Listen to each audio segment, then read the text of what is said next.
صرف یہ کام کرنے سے محفوظ ہو جائیں گے؟ نہیں، بلکہ ہم سب ایمان والے ہیں، ہمارا یقین ہے کہ سب کے دل جو ہے وہ اللہ کے قبضے قدرت میں ہیں۔ ان القلوب بین اصبعین من اصابع الرحمن، کہ قلوب جو ہے، دل جو ہے، اللہ کی 2 انگلیوں کے بیچ میں ہے۔ یقلب حیث یشاء، اللہ جس طرح چاہتے ہیں پلٹ دیتے ہیں۔ ایک جگہ حدیث قدسی کے اندر اللہ رب العزت ارشاد فرما رہے، انی انا الملک، میں ہی بادشاہ ہوں، ملک الملوک، بادشاہوں کا بادشاہ ہو، شہنشاہ ہو، قلوب الملوک بیدی، سارے بادشاہوں کے دل جو ہے میرے قبضے قدرت میں ہیں۔ ان العباد اذا اطاعونی حولت قلوب ملوکہم الی الرأفۃ والرحمہ، کہ جب میرے بندے میری اطاعت اور فرما برداری کی زندگی گزارتے ہیں، میری طرف متوجہ رہتے ہیں، تو اللہ فرما رہے ہیں میں ان کے وقت کے بادشاہوں کے دلوں کے اندر رحمت، الفت اور محبت ڈال دیتا ہوں۔ پھر وہ ایسی حکومت کرتے ہیں کہ خلافت یاد آ جاتی ہے۔ وَإِنَّ الْعِبَادَ إِذَا عَصَوْنِي، اور یہی میرے بندے جب میری مخالفت پر اتر آتے ہیں، میری نافرمانی کرتے ہیں،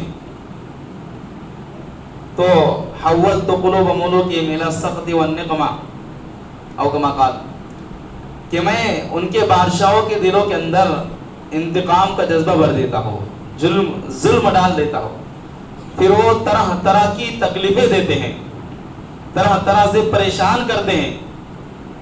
پھر اللہ فرما رہے ہیں فَلَا تُشْغِلُوا أَنفُسَكُمْ بِالدُّعَاءِ عَلَيْهِمْ، اے میرے بندو جب ایسا وقت آ جائے تو تم ان کے لیے بد دعا کر کے اپنے وقتوں کو ضائع نہ کرو۔ کیا کرنا ہے؟ وَلَٰكِنِ اسْتَغِلُوا إِلَيَّ، لیکن تم میرے طرف متوجہ ہو جاؤ، میری طرف آ جاؤ، اکفیکم، میں کافی ہو جاؤں گا تمہارے لیے، تمہارے لیے کافی ہو جاؤں گا۔ تو ایک چیز یہ ہے کہ ہم اللہ کی طرف متوجہ رہیں، اللہ کی طرف کیا رہیں؟ حالات دیکھو کچھ بھی نہیں، بڑے سے بڑے حالات آئے، بڑے سے بڑے حالات آئے، ایمان والا کبھی حالات سے گھبراتا نہیں ہے، ایمان والا بزدل نہیں ہوتا، ڈرتا نہیں ہے۔ سعد بن ابی وقاص رضی اللہ تعالی عنہ، انہوں نے رستم کو خط لکھا، رستم ہم سنتے ہیں، ابھی تک مثالیں دی جاتی ہیں، رستم کو خط لکھا اور اس میں مضمون لکھا ان معی قوما یحبون الموت کما یحبون العاجم الخمر، کہ میرے ساتھ ایسے لوگوں کی جماعت ہے جو موت کو اتنا ہی محبوب رکھتی ہے جتنا تم لوگ شراب کو محبوب رکھتے ہیں۔ یعنی جو لوگ موت کو اتنا پسند کرے وہ کیا موت سے ڈریں گے؟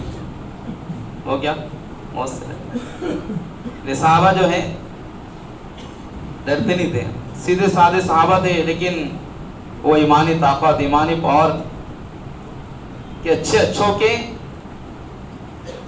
کو کافی ہو گئے۔ تو یہ حالات کچھ نہیں، حالات جو ہے بس سے بدتر آئے، لیکن ان حالات کے اندر جب اللہ کو ماننے والے اللہ کی طرف متوجہ رہے تو پھر اللہ تعالیٰ نے بڑی آسانی کے ساتھ ان حالات کو بدل دیا۔ اب اس سے بڑا کیا حال ہے؟ اللہ کے رسول صلی اللہ علیہ وسلم مکہ مکرمہ کے اندر ہے، آپ دعوت لے کر کھڑے ہوئے، تو جو اب تک صادق امین کہہ رہے تھے کہ انہوں نے کہا آپ کاذب ہیں اور ساحر ہیں، اب مجنون ہیں، کاہن ہیں، اور صرف کہا ہی نہیں، طرح طرح کی تکلیفیں دی، یہاں تک کہ آپ کو اور آپ کے صحابہ کو مکہ مکرمہ جیسے وطن کو چھوڑ کر ہجرت کرنی پڑی۔ اب ہجرت کے لیے روانہ ہو رہے ہیں، ہجرت کے لیے روانہ ہو رہے ہیں، اور بار بار مکہ کی طرف مخاطب کر کے پلٹ کر دیکھ رہے اور کہہ رہے ہیں مکہ مجھے تجھ سے بہت محبت ہے، اگر تیری قوم یہاں سے میری قوم یہاں سے نہ نکالتی تو میں کبھی نہیں نکلتا۔ اور چلے غار میں پہنچے تو دشمنوں نے چھوڑا نہیں، اس بات کو بھی پسند نہیں کیا کہ عافیہ سے یہاں سے چھوڑ کر چلے جائیں، پیچھے تعاقب کیا، پیچھے گئے، یہاں تک کہ آپ کو تلاش کرتے کرتے غار میں پہنچ گئے، غار کے اوپر پہنچ گئے، آپ نیچے تھے اور دشمن اوپر پہنچے۔ حضرت صدیق اکبر رضی اللہ تعالیٰ عنہ ساتھ میں ہیں، اللہ کے رسول سے عرض کرنے لگے اللہ کے رسول آپ نہیں دیکھ رہے ان کے پیر نظر آ رہی ہے تو ہمارے قریب پہنچ گئے. اس وقت اللہ کے رسول نے فرمایا تھا ما ظنک یا ابا بکر باثنین اللہ ثالثہما، اے ابو بکر تمہارا ان دو کے بارے میں کیا گمان ہے جن کے ساتھ تیسرا اللہ ہے. لا تحزن ان اللہ معنا، غم مت کرو اللہ ہمارے ساتھ. تو اللہ نے کیسی مدد کی کہ جس شہر سے نکلنا پڑا تھا اللہ تعالیٰ نے اس شہر کو اور پورے علاقے کو ان کے لیے فتح کر دیا. حالات تو آتے ہیں لیکن حالات پر بندہ جمے رہے تو پھر اللہ کی طرف سے مدد بھی آتی ہے. کتنا بڑا حال آیا. حضرت ابراہیم خلیل اللہ علیہ السلام جب دعوت لے کر کھڑے ہوئے، محنت لے کر کھڑے ہوئے تو دشمنوں نے مقابلہ کیا، یہاں تک کہ آپ کو ختم کرنے کی سازش پلاننگ رچی بنائی اور آپ کو قتل کرنے کے لیے آگ جلائی. طویل واقعہ ہے.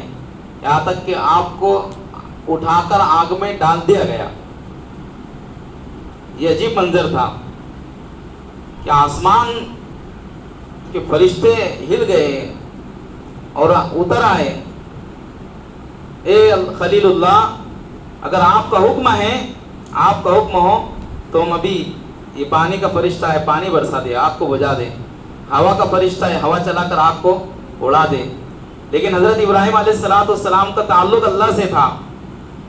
حالات میں بندے کا تعلق اللہ سے رہے، اللہ سے جڑے تو پھر اللہ تعالیٰ کی مدد آتی ہے.